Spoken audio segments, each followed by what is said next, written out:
Your photographs deserve the very best cropping. So in this quick tutorial, I'd like to show you how I crop for certain social media platforms. Okay, let's begin.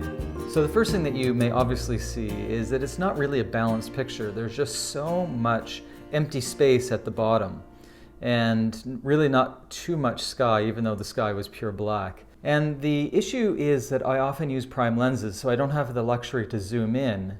And I couldn't run after this person, even though I'd love to. He was positioned perfectly against this church and actually underneath the light. It was really nice.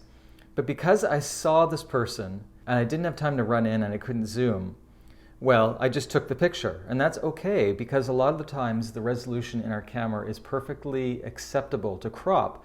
So in this video, I'd just like to show you how I see cropping, how I utilize cropping, and how certain social platforms work well with certain crops. Okay, so let's begin. Now I'm using Lightroom CC, my favorite editing app, but you can use anything you want, of course. So we're just gonna go to the crop tool. And let's just say that you want to create a YouTube thumbnail. Okay, so what we're gonna do is go to our aspect ratio. We're gonna choose 16:9.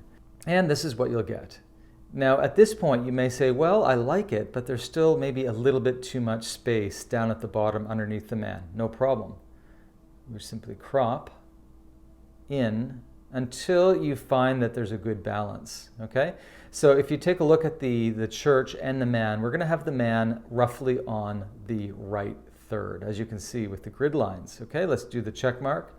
So this would make a really good YouTube thumbnail. It's also a really good thumbnail or a cropping for any videos that you create where you want to put photographs into videos.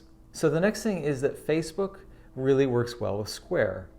So I know this may sound a little bit basic to most of you. However, square is 1:1. So let's go back to crop.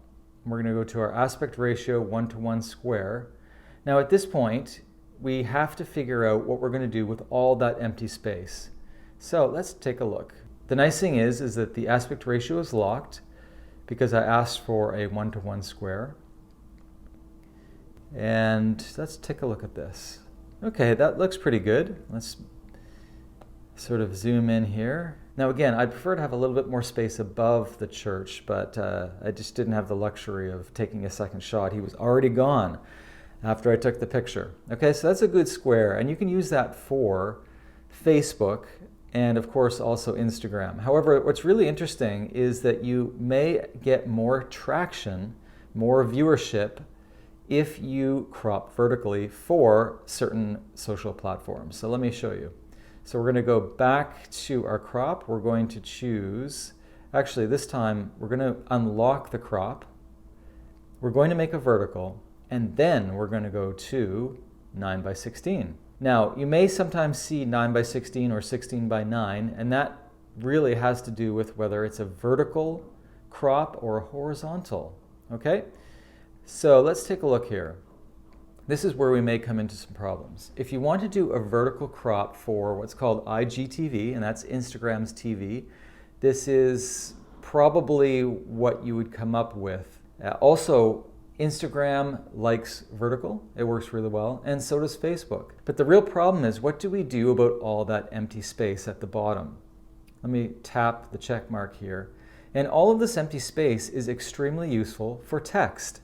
If you are doing any type of marketing whatsoever, it's often good to have text somewhere in the picture just to give the viewers a little bit of a sense of what is going on with this video.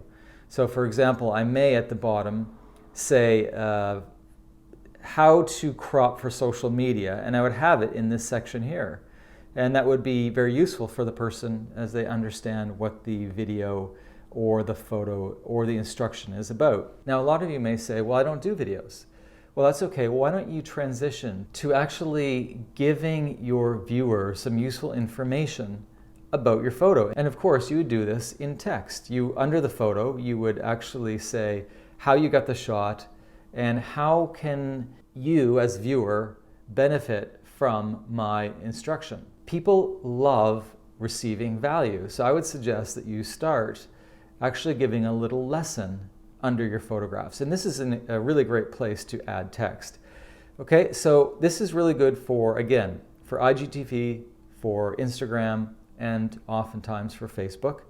And one other thing I'd like to show you, we're just going to go over to Spark. Spark Post is by Adobe, and I'd really recommend it. Spark Post is really incredible for quickly adding text to any photo. So let's go to solid color. Doesn't matter what color you choose. Let's go to next. And at this point, we want to, let's just say we want to go to an Instagram story. By the way, look at all of these options: Instagram portrait, Instagram landscape, Facebook, Pinterest, YouTube thumbnail, LinkedIn, Snapchat, Twitter. These are fantastic. Let's go to Instagram story. We're going to go to done. We're going to go to add a photo. Let's go from our photo library, and let's just choose the vertical that we worked on. And this aspect ratio is perfect for the social platform that we're going to send it to. So let's double tap the text. Let's just call it social media cropping made easy. Okay, let's go to done. Let's bring it down. Choose a different font, anything that you want that looks good. Let's just go with this one. Maybe we'll go with this, it looks fun. And change the color, any color that you want. Usually if you have a black and white, it's better to have a color text just to stand out, because black and whites are not as popular with regards to people checking out your post. Okay, so let's just try this. And there we go. And to go to share at the very top and save image. Okay, it's saved to my camera roll. Now we're going to go back to the camera roll, make sure that it arrived, and here it is. Social media cropping made easy. Okay, so just in closing, this app called Spark Post plus any app that you do your cropping in will really help you with sending your images out to the world.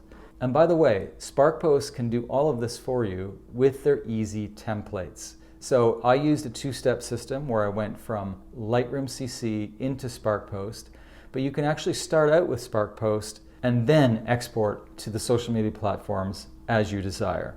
Okay, hope that helped. And if you are interested in coming to visit this very location in San Miguel de Allende, myself and James Wilson do the San Miguel photo workshops every year in this beautiful spot, and we would love to have you on our photo workshop. So check out sanmiguelphotoworkshops.com, and we hope to see you this winter in the wonderfully beautiful San Miguel de Allende.